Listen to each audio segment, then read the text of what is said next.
कहते हैं पहाड़ों के बीच एक ऐसी नदी बहती है जिसका पानी कभी किसी ने छूकर नहीं देखा, क्योंकि जो भी उसे छूने की कोशिश करता है उसका हाथ किसी अदृश्य शक्ति द्वारा रोक लिया जाता है और नदी के ऊपर रात को एक सुनहरी छाया दिखाई देती है।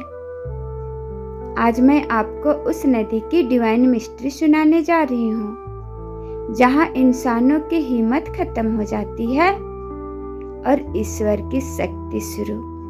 भारत के उत्तर में ऊंचे ऊंचे पहाड़ों के बीच एक नदी बहती है जिसका नाम गांव वाले सुनहरी धारा रखते हैं। यह नाम सिर्फ नाम नहीं था, क्योंकि सच में रात के समय नदी के ऊपर एक सुनहरी रोशनी तैरती दिखाई देती थी, लेकिन उस रोशनी का कोई स्रोत नहीं था।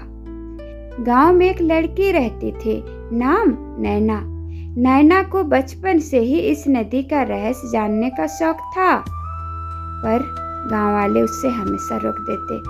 सब कहते, इस नदी को छूना मत, यह नदी इंसान को नहीं, उसकी नियति को पहचानती है। एक दिन नैना ने तय किया कि अब वह इस रहस्य को जानेगी। रात के समय वह नदी किनारे पहुंची।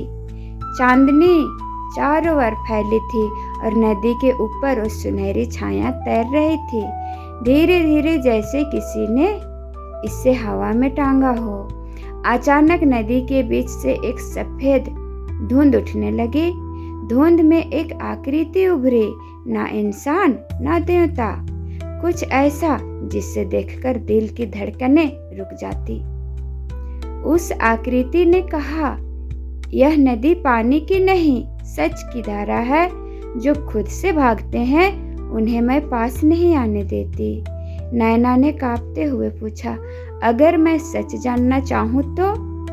आकृति धीरे धीरे उसके सामने आई और जैसे ही नैना के माथे को छुआ, दुनिया थम गई। उससे अपने जीवन का हर सच दिखने लगा, जो अच्छा था, जो बुरा था, जो उसने छुपाया, जो उसने कभी स्वीकार नहीं किया। नदी ने उसे उसका अतीत, वर्तमान और आने वाला कल सब दिखा दिया। जब नैना वापस लौटी, उसकी आंखों की रंग बदल चुका था।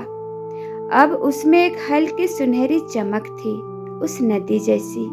गांव वालों ने उस दिन जाना कि सुनहरी धारा सिर्फ एक नदी नहीं, एक ऐसी डिवाइन शक्ति है जो सिर्फ उन लोगों को स्वीकार करती है जो अपने सच से भागते नहीं।